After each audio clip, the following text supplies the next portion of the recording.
सभी स्टूडेंट को राकेश मेहरा का नमस्कार। राजस्थान स्मार्ट करंट के पार्ट 4 में मैं राकेश मेहरा आप सभी का राकेश मेहरा जी के क्लासेस के यूट्यूब चैनल पर हार्दिक स्वागत करता हूँ। आज इस चैनल पर हम राजस्थान के संबंध में जो घटनाएं घटित हुई है उनका संबंध आपके एग्जाम से किस रूप में हो सकता है उसको मैं बताने का प्रयास करूँगा।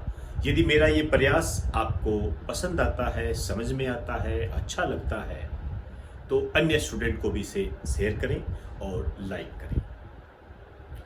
राजस्थान स्मार्ट करंट इसके चौथे पार्ट में मेरा जो पहला पॉइंट है वो ये है कि राजस्थान सरकार के द्वारा ये एक अंदेशा जताया जा रहा है कि जन अनुशासन पखवाड़े को 15 दिन और बढ़ाना पड़ेगा। देखते हैं किस तरीके से आपका एग्जाम कोऑर्डिनेट कर पाते हैं। इससे एक लाइन लिख दीजिए, राजस्थान सरकार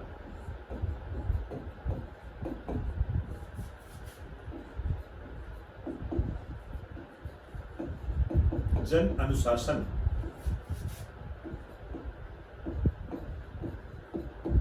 पखवाड़े को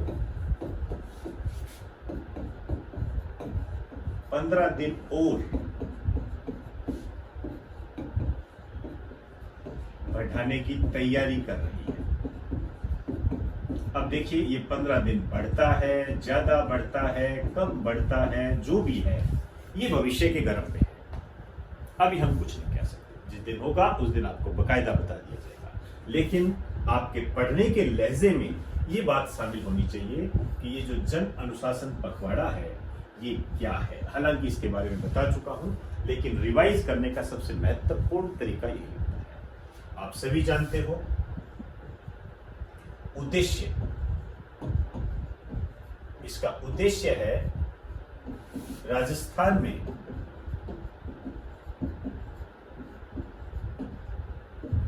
कोरोना संक्रमण को रोकना, इसका उद्देश्य। दूसरी बात हमें यह करनी है कब से कब तक है। देखिए बढ़ाया जाएगा तो फिर उसका दूसरा चरण माना जाएगा, ठीक है ना, क्योंकि पखवाड़ा तो 15 दिन का होता है। ये है 19 अप्रैल 2021 से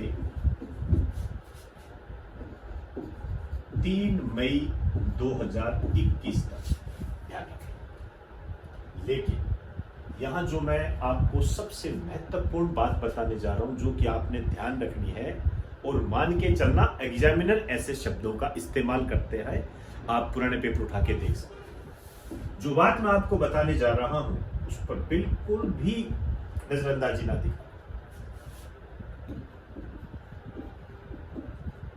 सुबह 5 बजे से,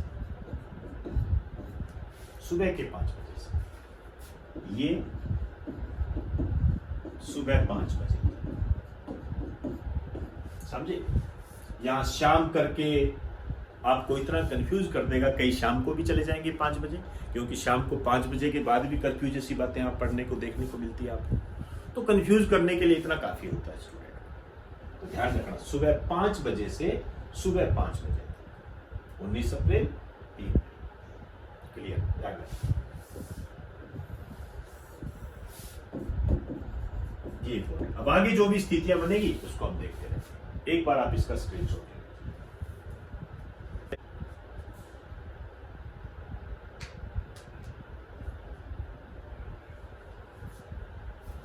दूसरी न्यूज जो हमारे सामने है वो ये है कि राजस्थान में ब्लड की कमी हो सकती है।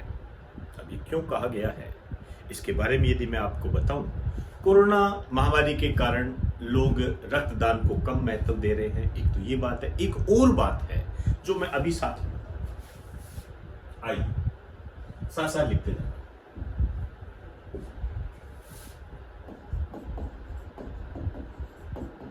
राजस्थान में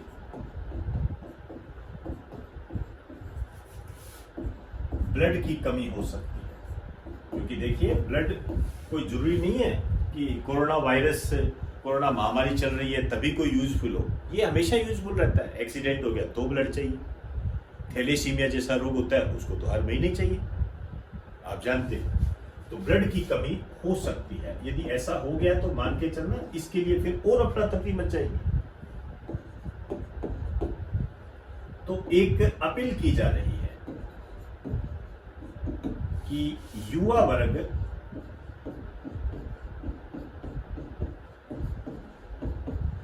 टीकाकरण के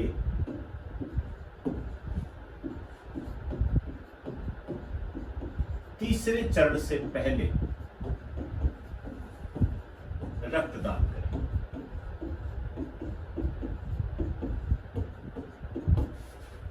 युवा वर्ग जो है टीकाकरण के तीसरे चरण से पहले रक्तदान करें, ये बात कही जा रही है। क्या कारण बताया जा रहा है?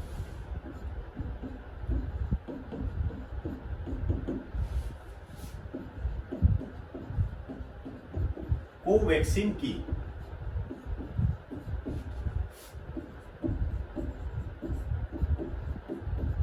पहली डोज के बाद 56 दिन व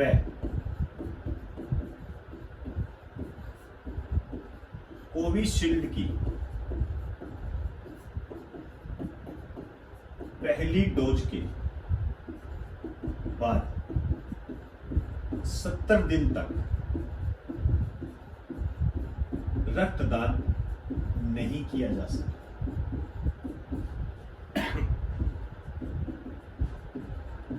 रक्तदान नहीं कर सकते।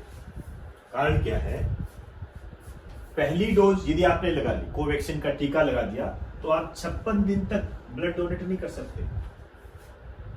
और यदि कोविशील्ड आपने लगा ली तो जिस दिन आपने लगाई है उसके 70 दिन तक आप ब्लड डोनेट नहीं कर सकते। इस कारण से ब्लड की राजस्थान में कमी आ जाएगी। क्यों आएगी ये और बताऊंगा अभी।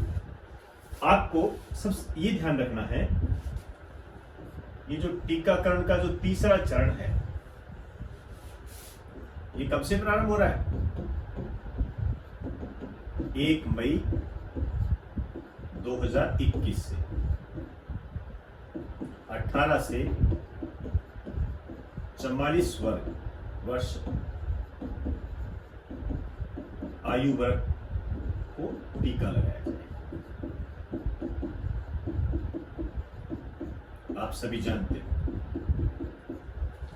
उमंग ऐप पर, आरोग्य सेतु ऐप पर इसका रजिस्ट्रेशन भी किया जा रहा है। आप भली बात इसके बारे में जानते हैं। अब आइए, तो कहा कि इस टीकाकरण से पहले आप ब्लड डोनेट कर दो, नहीं तो राजस्थान में ब्लड की कमी आ जाएगी। आइए, ब्लड देखो, इसको यदि मैं साइंस की दृष्टि से देखूं तो बहुत सारी बातें हमारे सामने आती हैं। ये आपको मैं साइंस में करवा भी देता हूं, मैं थोड़ी बहुत बातें बता देता हूं। जैसे इसका जो अध्ययन है ये हीमेटोलॉजी कहलाता है। इसमें जो धातु होती है लोहा होती है, इसमें जो पिगमेंट होता है हीमोग्लोबिन होता है, और इसके अलावा इसके अंदर जो ब्लड शुगर होती है उसे हम ग्लूकोज कहते हैं। बहुत सारी बातें हैं, तरल संयोजी ऊतक है, डिटेल के साथ हम पढ़ते हैं। ब्लड के संगठन की जब हम चर्चा करते हैं तो प्लाज्मा होता है जो 55% भाग बनाता है, और रक्त कणिकाएं होती है, आरबीसी, डब्ल्यूबीसी, प्लेटलेट्स होती है जो 45% बनाती है। फिर उनके बारे में भी हम पढ़ते हैं। मैं चाहूंगा कि आप जो हमारे साइंस के नोट्स हैं उसमें जाकर इसको एक बार रिवाइज करें। मैं यहाँ पर राजस्थान में ब्लड की स्थिति के बारे में बता रहा हूँ। राजस्थान में ब्लड की स्थिति,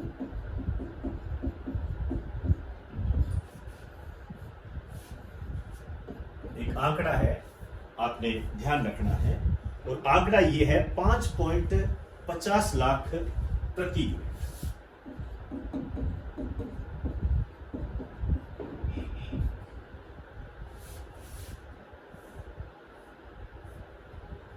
50 लाख यूनिट प्रति ईयर, सॉरी मेरे बोलने में शायद गलती होगी, 5.50 लाख यूनिट प्रति ईयर ये ब्लड की लगती है।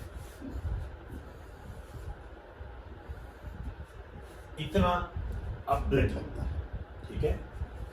एक रोचक तथ्य है,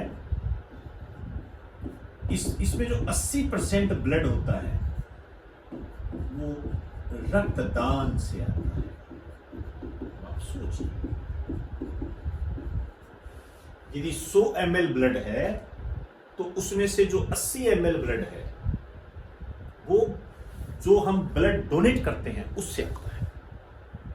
इसीलिए ये कहा गया कि युवा वर्ग टीकाकरण से पहले ब्लड डोनेट करें, नहीं तो ब्लड की कमी आ जाएगी। इस आंकड़े को हम पूरा नहीं कर पाएंगे। यहां पर आपने ये बात ध्यान रखनी है साइंस की दृष्टि से कि एक यूनिट में कितना ब्लड होता है। लगभग 350 ml ब्लड। कई स्थितियों में 400 450 भी हो जाता है, वो अलग होती है। सामान्यतः यही होता है, आपके एग्जाम में यही आता है मोटे तौर पर कहें तो। और 80% ब्लड दान करता है। तो एक बात और ध्यान रखना, एक दिवस बता रहा हूं, विश्व रक्तदाता दिवस, ये 14 जून को मनाया जाता है। ये दोनों क्वेश्चन आपके आए एग्जाम। तो राजस्थान में जो ब्लड की कमी हो रही है उसकी स्थिति को हमने जानने का प्रयास किया, क्यों हो रही है उसको भी हमने जाना, और हमें क्या करना चाहिए वो आपके सामने सारी बातें। तो जो भी युवा वर्ग है 18 से 44 वर्ष आयु वर्ग के जो बीच में है, वो टीका लगाने से पहले ब्लड डोनेट करें। इस प्रकार की अपील राजस्थान सरकार ने की है। स्क्रीनशॉट लें।